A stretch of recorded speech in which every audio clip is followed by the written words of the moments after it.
It's great to see everybody virtually. My name is Martin Whitaker. I'm the CEO of Just Capital. It's a beautiful Wednesday afternoon here on the East Coast, and I hope everyone's having a great day. We're here to discuss how both private and public leaders play a role in advancing racial equity within the workplace and throughout our economy. And as many of you know, at Just Capital, our North Star is building a more just economy that works for all Americans. And through our polling over the last 7 years, we know that issues relating to equity and diversity and inclusion in the workplace are important to just business behavior. And so that's become a crucial element of our work at Just. And so, for example, through our corporate racial equity tracker, we've been measuring and demonstrating how the 100 largest publicly traded companies in the US are responding to calls for racial equity with commitments and actions. And one of the other things that we've done recently is form a wonderful partnership with PolicyLink and FSG. And through that, create something called the Corporate Racial Equity Alliance, which I'm thrilled about. It's a great partnership, and we're super excited to be working with those organizations and increasingly with others who are becoming part of that. We released a 2021 CEO blueprint for racial equity, which is a roadmap for companies to take concrete steps to advance equity within their company, the community, and also society at large. And today's event is part of that collaboration. And I'm also delighted that we're co-hosting today with the Coalition for Inclusive Capitalism, which produced its Framework for Inclusive Capitalism, a new compact among business, government, and American workers back in February. And I draw everyone's attention to that, and I know we'll be talking about that momentarily. We're gonna have a great program for you. We're gonna start with a fireside chat that focuses on key takeaways from that framework. And then we're gonna have a panel discussion that highlights how our speakers intersect with the blueprint roadmap for corporate equity. So we have some great speakers and participants. Lynn Forrester de Rothschild, of course, is the founder of the Coalition for Inclusive Capitalism. U.S. Deputy Secretary of Commerce, Don Graves, is with us. Angela Glover Blackwell, who is a founder and resident of PolicyLink, among many, many other things. Damon Jones, Chief Communications Officer for Procter & Gamble. Scott Olum, who is the CFO at Edwards Lifesciences, which is one of the most just companies. And I encourage everyone to see their leadership on these issues. And one of my partners in crime at PolicyLink, Mahalat Getachew, Managing Director at PolicyLink. And Mahalat and I have been, with others, working very closely together over the last several months to advance all the things that I've just described. So we're going to start with a fireside chat. If I could be joined on stage by Lynn and Deputy Secretary Graves. Just a couple of points before we get started. Earlier this year, Lynn and a bipartisan and cross-sector commission of leaders released the framework that I just described and really proposed policy and practical reforms which can put worker equity at the center of the recovery. There's no more critical issue than that. And just a word on some recent work from Commerce. I know that the Deputy Secretary, in addition to his previous roles with the Obama administration and the Jobs Council and after the great financial crisis, his role at KeyBank, but just a few weeks ago, the Department of Commerce's new Job Quality Initiative, which is really crucial. We know that quality jobs and helping American employers become more competitive by providing workers with high quality jobs is something that all Americans need, all Americans want, and is absolutely a cornerstone of building back better. So welcome, Lynn, Mr. Deputy Secretary, welcome to the stage. I hand over to you to take it from here. Thank you. Thank you so much to everyone who is listening. Thank you to Martin and Just Capital. I have to give a big shout out to all of the work that you have done since your founding. And you and I go back a long time, because we know that there's not inclusive capitalism if it's not just, and there's no just capitalism if it's not inclusive.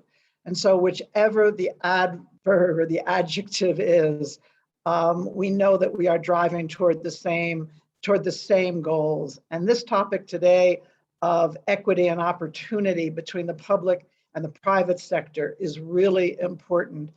And it's so driven by the words of now President Biden, but during the campaign when he talked about building back better, and those words where he said that America, our capitalism, needs to reward work, not just wealth.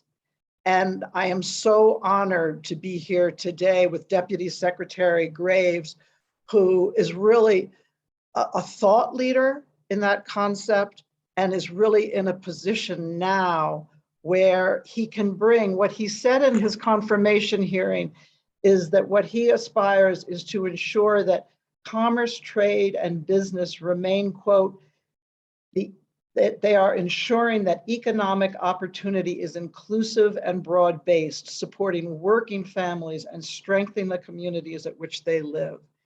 And I'm so grateful to you, Deputy Secretary, because you brought that passion to the job, and you are exercising that passion every day.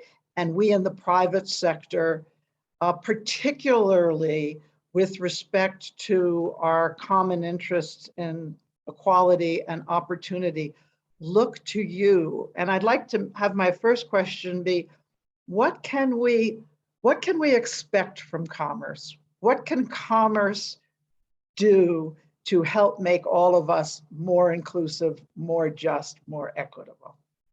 Lynn, thanks so much. It is so good to be with you, my friend. And I should also thank Martin and the Just Capital team for putting this together. Lynn, the work, you know this well, the work that the coalition has been doing and helping us in the administration think about this, it's all about delivering for communities. You gave a little bit of the words that I used in my confirmation hearing. The way that we think about this at the Department of Commerce is a lot of people see us as the Department of Business or Industry, which we certainly are. That's part of what we do. But I'd like to think that we are much broader than that. We're really the Department of People and Communities, because businesses and industry are critically important for people and communities. And so if you pull it back and you focus on people and communities and have the people and communities at the center of everything that we do, I think it gets at the type of work that you and Martin have been doing. It really focuses on the ways that we build a more inclusive and equitable economy overall. I will tell you that what I've been asking the team here to do in every policy and program that we work on is to remember that people have hopes and they have dreams, and our jobs are to provide them the opportunity to convert those hopes and dreams into lives of dignity. So we can dig into a range of different things that we're doing. We're focused on building off of your framework on inclusive capitalism and finding ways that in each of our 11 different bureaus, as we think about economic development, as we think about business innovation, as we think about export strategies, as we think about manufacturing and growing local economies, that we do so in a way that helps people, that focuses on ways that we build an economy that doesn't forget about the folks who've been left behind. So just to give an example, the Minority Business Development Agency. So one agency, one part of government whose sole focus is the support, growth, and long-term success of minority businesses, making sure that the communities of color in particular have the ability to be included in this economy that we believe will be robust, it will be inclusive, because that's what the president wants. He wants this to be, as he said, that we're building back, not just the way that it was, that we're building back in a way that actually make sure that we incorporate every single person in this country. So anyway, that's throwing some things back at you, but we'd love to get more into the details. Well, we in business aspire to be in partnership with government, because we know that good policy can be the lever that creates the runway for business and investors to do the right thing, particularly, with respect to workers, and for that matter, the environment, another area where you are deeply focused. I bring the audience's attention to this corporate racial equity alliance with FSG and PolicyLink, and the idea of a roadmap for racial equality. It really ties very much in with a lot of the policy recommendations that we put in the framework for inclusive capitalism, about taking the Black Lives Matters movement and the enormous attention that it got, but making sure that it lasts, and making sure that it's not just a talking point, that we dig deep, which is why the handbook, I think, is very, very important. But how can the Department of Commerce and your work personally inspire, lead us to the top, really digging down on the racial equality piece that we know has gone wrong in America? And I sit on corporate boards, our investment firm, we're all very focused on diversity. But again, to have it more coordinated, more explicit, Right. would be really interesting. I'd love your thoughts on how we can be inspired by you and work with you. Well, Lynn, it's a great question, and it's something that we think about a lot, and we talk to the corporate community all the time. In fact, I know that Damon from P&G is going to be on the panel after this. I was just in Cincinnati the week before last and had the chance to sit down with folks at P&G. They're great leaders, along with Edwards Lifesciences, who's also going to be on the panel. But I think the thing that we're thinking about is broken up into different buckets. There's the work that we can do in terms of policy. So I talked a little bit about the Minority Business Development Agency. We have the Economic Development Administration that's part of Commerce. And part of what we're doing is an effort around investing in America's communities. And it's basically delivering $3 billion to help drive economic development around the country, but doing it in a very different way than we've done before, making sure that equity and inclusion and really community responsibility and corporate responsibility are at are a key component of the ways that that these programs will deliver. So the best applicants from these communities are ones that have that as a focus. It's also things like making data more available. So we are also the data agency. We have more data, I think, than any other department in the federal government, from the Patent and Trademark Office, the National Institutes of Standards and Technology, the National Telecommunications and Information Agency, the Census Bureau, the Bureau of Economic Analysis.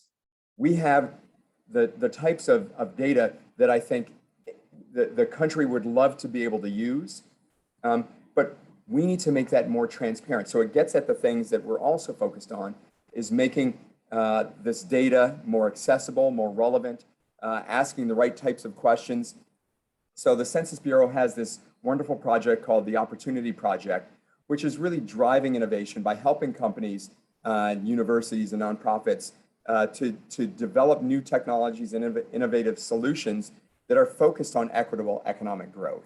So it's looking at opportunities in ways that we haven't done before. It's also about democratizing data, making sure that data is actually available.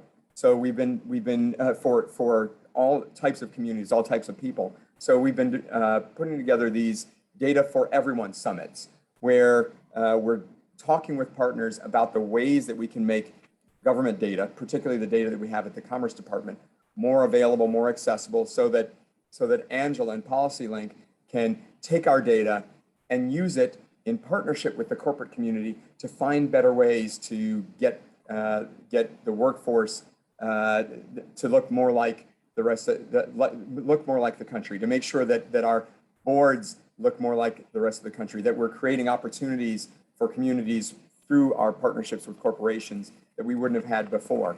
And then I guess the final part of this is what we're doing with the corporate community. And it's thinking about ways that we can develop standards and approaches and highlight best practices so that we can support all the great things that the P&Gs and the Edwards Lifesciences are doing, and so many more corporations.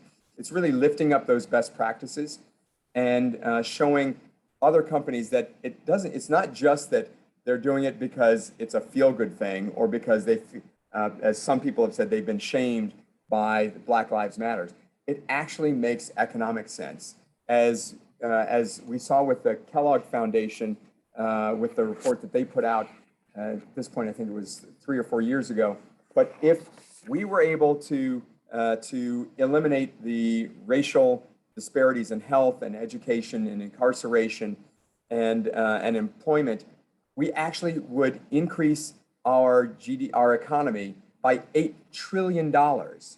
So when you're talking about adding that much to $21 trillion GDP, that's a meaningful impact on our overall economy. So when CEOs see those numbers, or they hear the impact that making minor changes to workforce requirements and so on, they actually sit up and take notice and agree to help drive this change. That's so important, and your emphasis on data is so important, and it's also so important too. We cannot forget in the investment community. At the Coalition for Inclusive Capitalism, we've always been focused on the virtuous cycle that can exist between asset owners, the pension funds, the endowments, the asset managers who are investing, and the corporates, so that like you highlighted, two great companies who do great things and do great things for their workers. The just list every year of companies that are viewed as the most just. The beauty of that is when we can give a financial reward to that behavior. And so how do you see that leveraging or empowering the capital markets so that the best and the most just companies become the ones that are celebrated, that are invested in, that become the most valuable? We call it a race to the top. And some people argue for disclosure. Some people, like the state of California, believe in quotas when it comes to issues around equality and opportunity. Well, it's a really great question, and it's a challenge I think that all of us that are in this space are trying to figure out the best way through. I think it's an all of the above type of strategy. So it's certainly disclosure is something that we're really focused on here. We believe that we can provide the type of information that will allow investors to see who is actually making a real difference. So we talk with the Europeans who've done a lot of great work in ESG disclosures. There's a number of organizations around this country that are focused on ESG. So we're thinking about the ways that we can lift up what truly are the best practices, but also comparing apples to apples, because there's a lot, because of the nature of the ways that people attack these issues. It's tough to compare what one company is doing to another, so which makes it more difficult for investors to figure out what's the best investment.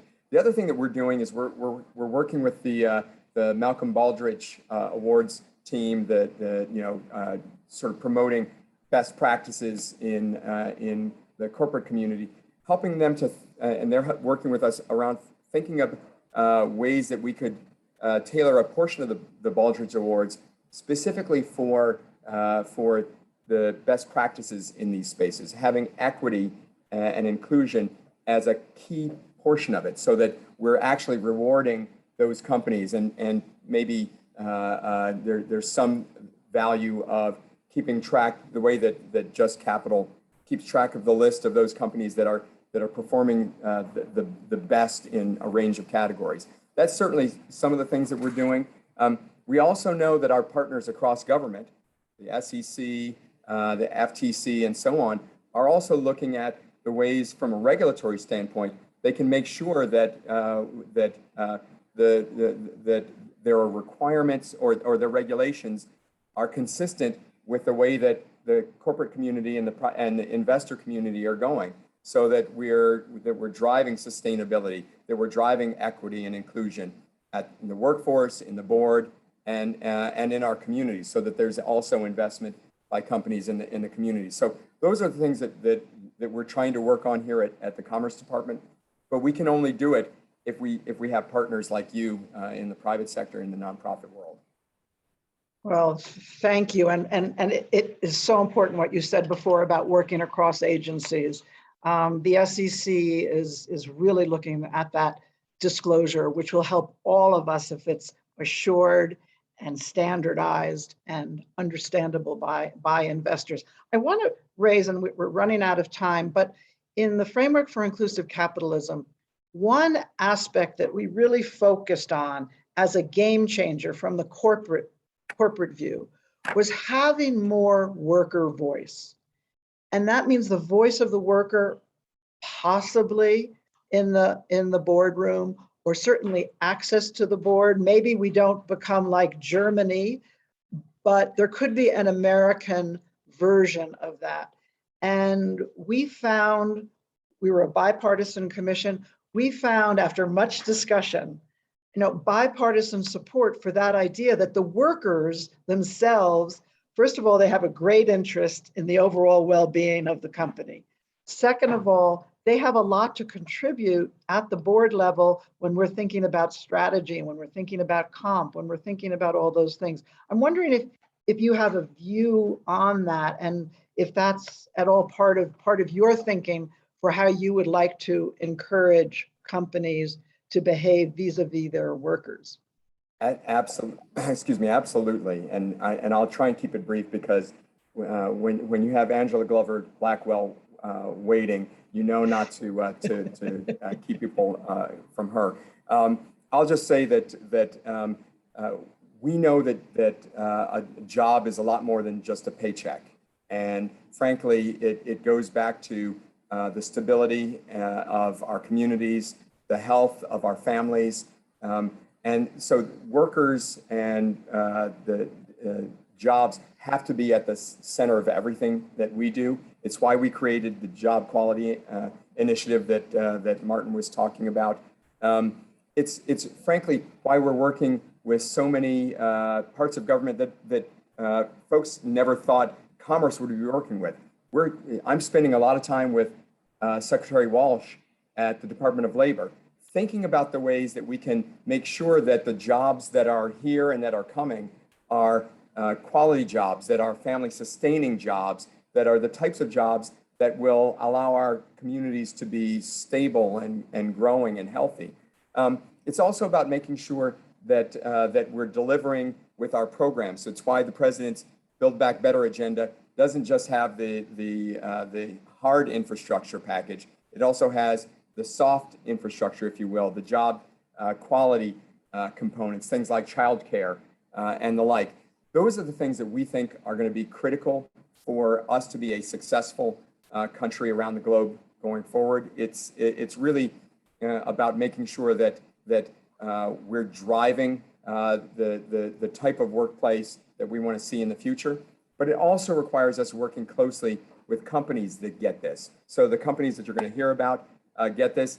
We also know that there are a range of companies around the country that work very closely with unions. So I spend a lot of time talking to folks like American Airlines and United Airlines, just to pick a few, who work very closely with their union partners. And they're very successful because they have that partnership. And that's really, frankly, how they made it through the pandemic.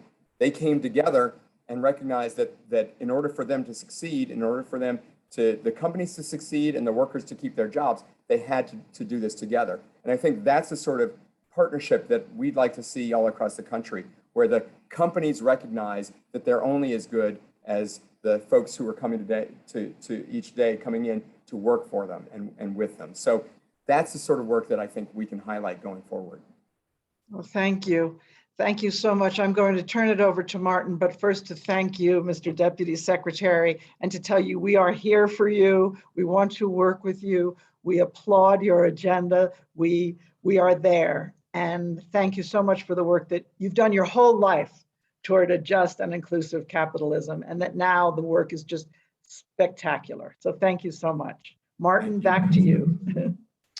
Thank you to both of you. That was wonderful. I think the focus in particular that interested me, and I know my colleagues at Just, is this intersection of data and narrative.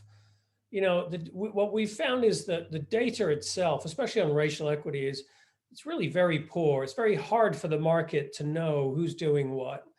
And many companies are on a journey themselves to figure out, well, what could we do? What should we do? And that's the whole point of the blueprint. But the data by itself is not enough. You need to have the incentives. And I think there's a very strong moral imperative, of course. But the Deputy Secretary talked about the business and the financial imperative, which certainly we've seen at Just Capital. And I think that's a very important signal too. But it's the interplay between the two that really drives progress, and the progress that's so desperately needed. So thank you for exploring that, and look forward to future collaborations with you, Lynn, and your colleagues at the coalition. Okay, let's switch gears. I know my colleagues at Just are dropping into the chat lots of additional information, lots of links. If anybody wants to follow up, just go to the chat and you'll see all the connections there, or reach out to my colleagues and we'll make sure you get what you need. I'm going to hand over now to Mahalit, and she's going to introduce Angela, Damon, and Scott for the panel. Thank you. Mahalit, over to you. Thank you, Martin. Hello, everyone. It's wonderful to be with you all today to discuss one of the most pressing issues in our society, building an equitable and inclusive economy for all of us, and how we can and must come together across sectors to do so. For this portion of our discussion, we're going to focus on the CEO Blueprint for Racial Equity. As Martin mentioned, the blueprint aims to guide business leaders beyond their diversity and inclusion commitments to enterprise-wide transformation that meaningfully advances racial equity within and beyond their four walls. We believe that to authentically pursue racial justice, companies' strategies must be reinforcing across all domains of their influence, from products and services to corporate governance, HR policies and practices, all the way to how businesses show up in communities in which they operate and the levers they can play at the broader societal level. The CEO Blueprint is the foundation of our discussion today because it offers business leaders a roadmap based on their greatest skills and assets that supports their leadership now toward a recovery that is more inclusive and sustainable for all of us. For those that are new to the Blueprint, I know there's a link in the chat. I hope you all check it out as well. Now, before we dive in, I want to introduce you to our three amazing panelists. Angela Glover Blackwell is the founder in residence at PolicyLink, where I have the privilege of working. She started PolicyLink in 1999 to advance racial and economic equity for all of us. Under Angela's leadership, PolicyLink has gained national prominence in the movement to use public policy to advance and improve access and opportunity for all low-income people and communities of color, particularly in the areas of health, housing, transportation, and infrastructure. Angela is also the host of the awesome Radical Imagination podcast and professor of practice at Goldman School of Public Policy at UC California, Berkeley. As a leading voice in the movement for equity in America, Angela was appointed by California Governor Gavin Newsom to the State Task Force on Business and Jobs Recovery in 2020. Anywhere Angela is speaking, I am always trying to go and listen and learn. Angela, thank you for being with us today. My pleasure. I'm also excited that we're joined by Damon Jones, Chief Communications Officer at Procter & Gamble. P&G, in no small part due to your leadership, Damon, is out front on racial equity in a big way in the private sector. Damon, you lead efforts to help ensure P&G is a force for good and a force for growth, in addition to being recognized for it. Damon leads a consumer-centric communications ecosystem and an equality-focused citizenship agenda that spans more than 180 countries. P&G and Damon have been very well recognized for your leadership in creative, advocacy-based campaigns that inspire dialogue and enable collective action in advancing equality for women, people of color, members of the LGBTQ community, and other underrepresented groups. If you have not seen the Widen the Lens videos, the talk, the look, and the choice, I hope you do that right after this program. That is your first assignment. They're amazing. I also want to note that Damon has had a 20+ year career at P&G and responsibility for a diverse set of geographic, organizational, and product portfolios. Damon, thank you so much for being with us. Great to be with you. We're also so thrilled to have Scott Ullem, Chief Financial Officer of Edwards Lifesciences, with us today. Scott has been the CFO of Edwards Lifesciences since January 2014. In addition, Scott has executive responsibility for the company's information technology, information security, risk management, indirect sourcing, and corporate services teams. Scott, it sounds like you're doing it all. Prior to joining Edwards, Scott served as a CFO of Bemis Company, Inc., a Fortune 500 company. And before that, Scott spent 17 years in investment banking, serving as a managing director at Goldman Sachs and later at Bank of America. Scott is a passionate supporter of healthcare initiatives aimed at improving hospital quality and safety. And in 2014, he joined the board for the foundation, Edwards Lifesciences Foundation. Thank you, Scott, for being with us today. Now, before we get into the blueprint, let's first lay a foundation. I'd like to invite each of you to tell us why you feel corporations are powerful, critical levers for advancing racial equity in our nation. And Damon, let's start with you. Pleasure to be with you. I mean, I think it starts with from a very simple purpose that, you know, racial equality, much like gender equality, is good for business, right? And when we pursue equality in all areas of society, it's good for business. So it's in businesses' self-interest, right? I mean, if you look at any of the data from McKinsey, in the U.S. alone, if we are to close the U.S. Racial wealth gap, that adds between $1 trillion and $1.5 trillion to the GDP, right? And so when we think about economic health, there's absolutely a reason there. But, you know, a company like P&G, we employ 100,000 people around the world, right? And so when we look at creating society and communities and futures for those families, the people who walk in our doors every day, we want them to go home and to walk out in the communities that are fair and equal. And so for me, whether you look at it from an employment base, from a pure economic self-interest base, or really when you look at, you know, the opportunity that businesses have to step into the void of misinformation and mistrust that exists in our country right now, and indeed around the world, there's a very clear and compelling opportunity to really bring people together around shared values and things that you know make a rising tide lift all boats, and that's the people who make tide. We like that. So, thank you, Damon. Scott, how about you? Well, corporations play a pivotal role in efforts to advance racial equity in a few ways. One, obviously creating jobs for motivated employees, offer training and development and rewards for performance that benefit not just the employees, but their families and their communities. Second, corporations offer a fair and a safe work environment where diverse groups of employees can work towards common goals. And third, corporations play a pivotal role in advancing racial equity by developing and making available products and services that can benefit a diverse customer base. It's not true for all companies, but it certainly is for companies like P&G and Edwards Lifesciences. Here at Edwards, we operate with the belief that it's our responsibility and that we have an ability to advance a more inclusive workspace that really benefits our employees and their communities. And as Damon said, it's a fundamental value for us, but it also supports our business objectives, because all of us do our best work when we feel like we're in a safe environment, where we feel like we're respected and valued, and where we feel like we belong as part of the organization. So, of course, leadership is a critical part of this for every company, and it sure helps to have a strong purpose and common goals across the organization. In our case, it's having a diverse group of employees trying to serve a diverse group of patients who are all suffering from common diseases. Thank you, Scott. Angela, would love to hear your perspective. I just can't believe the moment that we're in.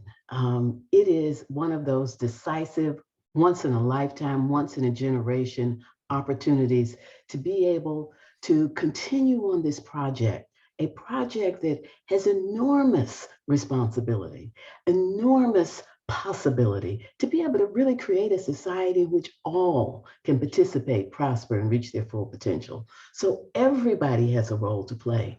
But when you think about what the mechanics of equity and racial equity are going to be in terms of making sure, as Damon talked about, that we do something about the wealth gap, in terms of making sure, as Scott was referencing, that we actually think about all of the things that corporations touch, particularly income and family stability and community well-being. And while the government has a huge role to play, and while every member of community has a role to play, corporations have a big role to play. Some of these levers are kind of only in their hands. Some of these levers are disproportionately in their hands. And being able to get that right and lean into this unprecedented opportunity to help the rest of society, indeed the rest of the world, finally understand what is required for a thriving, vibrant, multiracial democracy. This is a moment for that power and that leverage like none other. Thank you. Yes, civil society and government cannot do it alone. And this is exactly that incredibly important leadership moment for business leaders. With that clear case from each of you on the role that business can and ought to be playing in advancing racial equity, and building also on the Fireside Chat, let's get into what this means for leaders in the public and private sectors. And Angela, I'm going to come back to you. What do you see as the leadership opportunity specifically for leaders in private and public sectors? So important, that question. And it's important to think about the sectors differently because they have different functions, and at different moments in time, we are more dependent, and we have seen more transformative leadership come from one sector or another. When you think about it, it was really business that led into the 20th century, helping the American people to open their horizons about how they could move around. Business, the development of the automobile really created the possibility for that, but it took the public sector to create the infrastructure to allow the automobile to really fulfill this possibility with roads and other things that in infrastructure that allowed people to spread out. And then we had civil society stepping into that moment, but it was business that created that opportunity. During the civil rights era, it really was civil society and government that pulled the nation into a different direction. Civil society, just a little corner of it, really, not all of it, a corner of it, lifted up a different vision. And government eventually got on board and acted before the American people were really there on their own to do something about legal discrimination. And that really did pull the rest of society. Now we're at another one of those moments. And while civil society has certainly helped to create this opportunity, we know that the Black Lives Matter movement really just didn't come out of nowhere. It came out of long periods of raising the issues, defining racial equity, finding the data. But at that moment, they really called the question. And government is being pushed, and business and corporations are being pushed to define the possibilities during this moment. And together they have a very special role. I want to lift up the role, especially for corporations, though, because while government has a role that is essential, in a sense, we can't count on it. It's inconsistent from state to state and community to community. It is also inconsistent at the federal level. And that inconsistency is a threat to the progress that could be made. Businesses can hold during these periods of inconsistency. Businesses can continue to say that if we don't have full participation, we cannot thrive as a nation. Business can continue to say to the nation that we have to be able to have a new narrative, and it has to be a fully inclusive narrative, and everybody can see themselves. So for us to be able to take full advantage of the moment I was talking about before, we really, in addition to civil society having stepped in a huge way, we need for government to be able to define what it means to lead with a racial equity governing agenda. And we need for businesses to be able to say, this isn't something to just can flow with the political winds. We have a moment that may not last. And to the degree that we can stretch it and add specificity to it, it will be transformative. Thank you, Angela. The historical grounding is so powerful in tying it into the future possibilities for all of us. It means so much, I know, to me and I know the audience to be able to hear that. Scott and Damon, your organizations are leading on equity in ways that many others in business are not yet. We'd love for each of you, please tell us a little bit about how have your organizations been working to advance racial equity, to step into this historic leadership moment. And if you can, share a few of the challenges or barriers you've experienced along the way, and any ideas you might have on how the government, how our public sector can facilitate your efforts and move the private sector writ large. Scott, let's start with you on this one. Yeah, sure. Here at Edwards, we've been working to advance racial equity in multiple ways for many years. It's fundamental to our business, our strategy. As a global company, we work in multiple different cultures and we serve patients from racially diverse backgrounds. So there are a lot of focus areas that we have at Edwards, and I put them into a couple of categories, including employees and other relationships that we have in the healthcare community, and then just broader business relationships that are important to our business. As it relates to employees, we have initiatives focused on early career and professional talent development.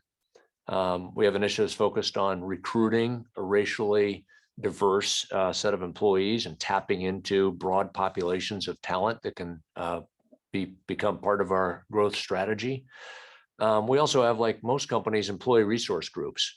At Edwards, they're really fundamentally important part of how we're running the company. And in fact, members of our executive leadership team are closely connected to and sponsor our different ERGs. So for example, I've been very involved with our Veterans Network, with our LGBTQ group, which we call the Rainbow Alliance. We have an organization called the African Heritage Forum, which has been instrumental in helping us define an investment program that I can talk about later, where we're investing money to try to inspire capital development and economic growth in Black communities, predominantly in the US. Outside of our employees, we've got industry partnerships where we foster advancements in medical technology and trying to really advance health equity. We run clinical trials where we take our innovative products and as those technologies are being developed, we get a chance to introduce them to patients and make sure that we want to make sure that those patient populations that are benefiting from those technologies are diverse and that we're including multiple different populations as we're rolling out new technologies.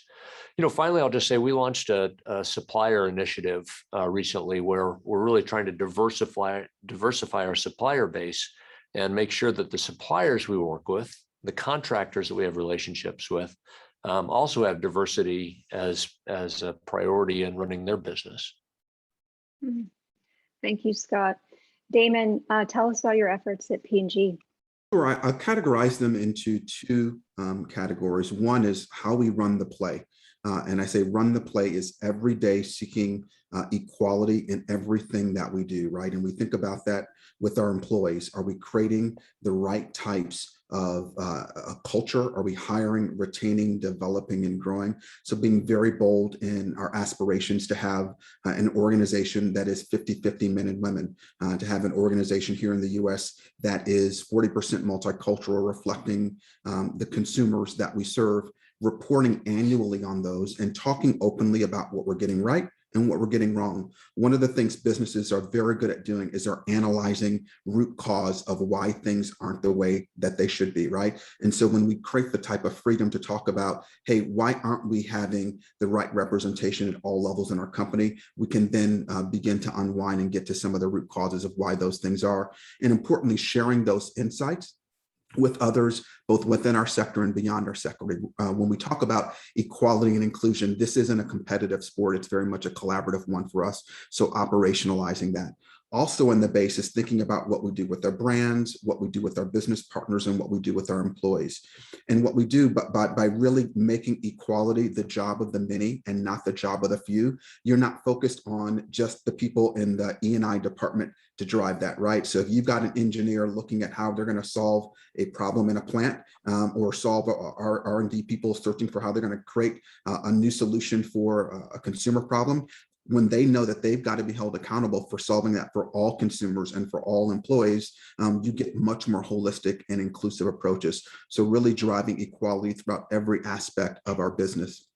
The second thing that I would do as I talk about finding our lanes is I think a model for every company. Figure out what you're really good at. What is your lane and where you can have a disproportionate impact? For us, in addition to selling lots of consumer products, Procter & Gamble is one of the world's largest advertisers, right? More than $7 billion a year is spent in advertising and marketing. So that means we have an outsized impact in the images that people see in their homes, on their phones, on their televisions, right? So we can take that responsibility seriously to make sure that we are overt in how we are accurately portraying and reflecting all people. When you see family portrayal, are you seeing all families or just the traditional families? All right. When you see historically excluded groups like African Americans, are you seeing them in their fullness of their humanity, or are you only showing them on the extremes? In the case of Black men, we did a study and found that we were showing the uber successful Barack Obamas and Jay-Z's, and we were showing the other opposite end of the spectrum, men who were only athletes or who were struggling with different problems, right? What about the everyday dads who were just being good dads and needed to be celebrated for that? Put them in a Pampers commercial, right? And so looking at all of those things that we can do, and then going above and beyond to where you started at the top of the show, with talking about some of the videos that take a stand, that call out racial inclusion, call out racial bias, because we believe that the only way you can begin to solve some of these things is by putting them out there, sometimes in uncomfortable ways for people to talk about them, but doing that in a way that sparks dialogue and discussion, again, because once you can begin to talk about these things, you can actually start to bring people together to solve them. So building it into the base, finding the intersections of equality in everything that you do, and then finding your lane. What are the things that you can have a disproportionate impact on over and above your day-to-day that demonstrate that you are putting some points on the board when it comes to driving for equality and inclusion? That's the way that we like to think about, pushing the ball forward.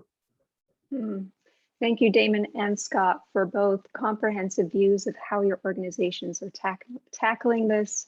I hope that's helpful to our audience, and just exciting to see how broadly you're all aiming to reach in this work. I'm going to get into the blueprint now. I know we're tight on time, so we won't spend a lot of time here, but Angela, would really love to hear from you. The blueprint is so expansive, so many actions. What are one or two that you think have the most potential for impact? I'm certainly going to talk about one, but I just want to say how inspired I am to hear from Scott and Damon, how you're actually providing the substance for the kind of things that we're promoting in the blueprint in terms of their services and products and marketing and all of those things. And the blueprint really is quite explicit about things to do within the walls, things to do within the community. I want to focus on things to do in the larger society. That I do think there are decisions that get made that impact in extraordinary ways. And democracy is one of the things that I think that we aren't talking enough about. Democracy is under threat. It's really quite fragile. And we need for leaders of influence expected to begin to talk about how it is essential. Having a stable environment in which to operate depends on the stability of democracy, being able to have time off for workers to go and vote, educating around what the issues are and why the issues that are out in the communities are important for the lives of workers and people connected to the company in all kinds of ways. Really highlighting something like democracy is a really important way that corporations can lean into their societal responsibilities. I have a zillion others, but I do recognize time is of the essence. Thank you, Angela. And I'm so glad you zeroed in on that one. That is the domain and the area of work that is hardest for business leaders to think about and really embrace. So thank you for that. And Damon and Scott, I want to make sure that we do get a chance to talk about your specific roles. You know, at the heart of the blueprint is really this idea that equity and justice should be a part of our day-to-day roles in business. And so Damon, would love to hear from you, in addition to what you've already shared, anything specific about the role of Chief Communications Officer in advancing equity that you would like to share with others from your perspective. And then we'll go to Scott to talk about your critical role as a CFO and how you've leveraged that and what you would hope other CFOs consider as they take stock of their roles in managing the financials of the company and so much more. Damon? Yeah, I'll try to do that in two ways. First, with my hat on, leading our communications and advocacy work, oftentimes, and you see it in moments like what we faced with last summer, the question will come and it will be phrased as, what should we say? Right. And in that moment, I think the more important question back to the organization is, what should we do? My job as the Chief Communications Officer is to ensure alignment between the words that we say and the actions that we do. Right. And that is what I think has helped us not get caught up into the performative actions and statements and signing on to the gazillion pledges that are out there, but focusing our efforts on, is there substantive action that first our employees and the consumers who buy our products can see, and then eventually getting that back out to the shareholders. So I think really being honest in the narratives that are out there, but using that opportunity to say, if this is what we want to stand for, what needs to be true within our walls to make that a reality, and constructively challenging the status quo where it needs to be challenged to make sure that we're driving that. And that's where I go back to building it in, not bolting it on as a nice to do, making equality the work of everyone in the organization. The second one is how I think about my job, right? I like to think of myself as a business leader who specializes in communications and not just a communications leader. And one of the things that I found to be helpful in this is ensuring that when we do the right things for the right audiences in the right ways, how do we make those things systemic and successful ways that we operate? So when we have a more diverse organization, we actually are a better performing company. When we are serving all consumers, right? And that means serving diverse consumers differently in the ways that they need to be served and talking to them in ways that they want to be spoken with. All of those things make us better product designers, better marketers, right? So for me, my goal is to bring our aspiration and what we want to stand for into the walls of the company. But I don't think that that's something that's just reserved for people who are communications leaders. I think that that's something that every employee can do when we say, hey, where do we want to be? Let's be open, honest, and truthful about what it takes to get there and to hold our companies accountable. And as employees, we have a unique opportunity to be able to do so in a way, frankly, that our consumers and sometimes our shareholders aren't. So really taking that position of privilege and getting the most out of it, particularly at this moment in time, as Angela talked about. Thank you so much, Damon. The communications role so often can outpace what's happening inside the company. And it's really powerful that you really turn it around and make sure that the doing is happening too. Scott, over to you. We'll close with this question, and I don't want to miss it because it is so important in your role as a CFO. What do you hope other CFOs consider as they take stock of their role in this work? How have you leveraged your role to influence advancing equity at Edwards? Sure. So, CFOs have this ability and a responsibility to help organizations allocate resources. And if you extend that and think creatively about how it can look, it opens up a whole different angle on different ways to help strengthen companies and enable growth. I'll give you a recent example. Last year, with the events in 2020, we really reflected deeply at Edwards on what we could do to try to expand our already active community engagement efforts and our efforts aimed at advancing racial equity. And one of the things we decided to do was to really reach out to employees and ask for their feedback and listen to what's important to a broad group of constituencies.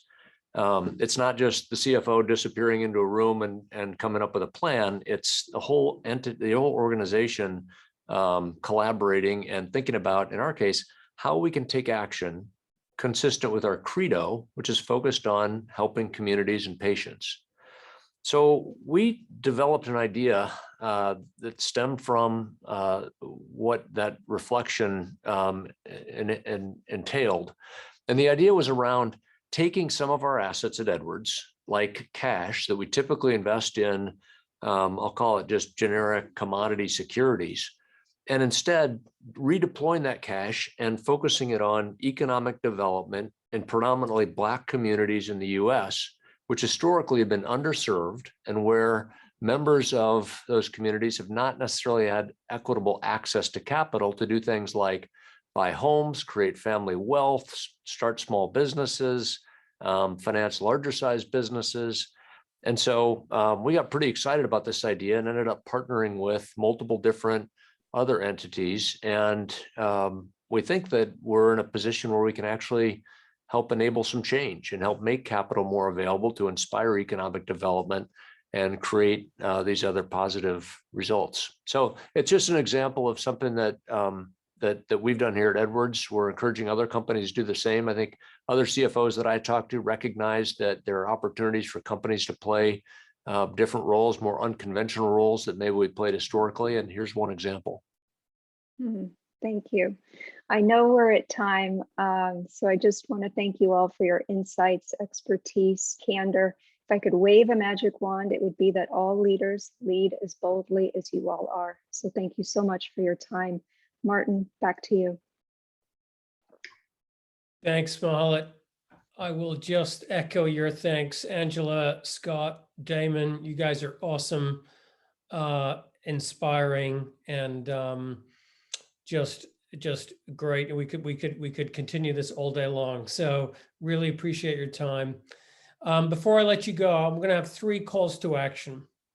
The first is make sure you explore the framework for inclusive capitalism. You can go to coalitionforinclusivecapitalism.com. Let me get that right. That was in the chat. And you can read the report. You can get a hold of that. If you want to reach out to Lynn or Meredith, anyone at the coalition, they're there for you. That's number 1. Number 2, the Corporate Racial Equity Alliance that we've developed with PolicyLink and FSG, it's a big tent. We want you to be part of it. Please reach out. It's meant to be, we hope, something that snowballs, that builds. Download and use the CEO blueprint, but reach out to us, share it with your networks. But this is meant to be something we want to grow. We'd love you to be part of it. And the third thing is we want to hear from you. We want to know what is your company's experience in taking action on racial equity. That can become part of the work that we're doing. So we'd love to hear from you. You can reach out to my colleagues. You can reach out to me. You can reach out to Mahalet, any of her colleagues at PolicyLink. And we'd love to continue the conversation that way. So thank you to everybody. Thank you to all our panelists. Really appreciate your time. Thank you also to everyone who's participated. Hope you have a great day, and we'll talk to you again soon. Take care. Bye-bye.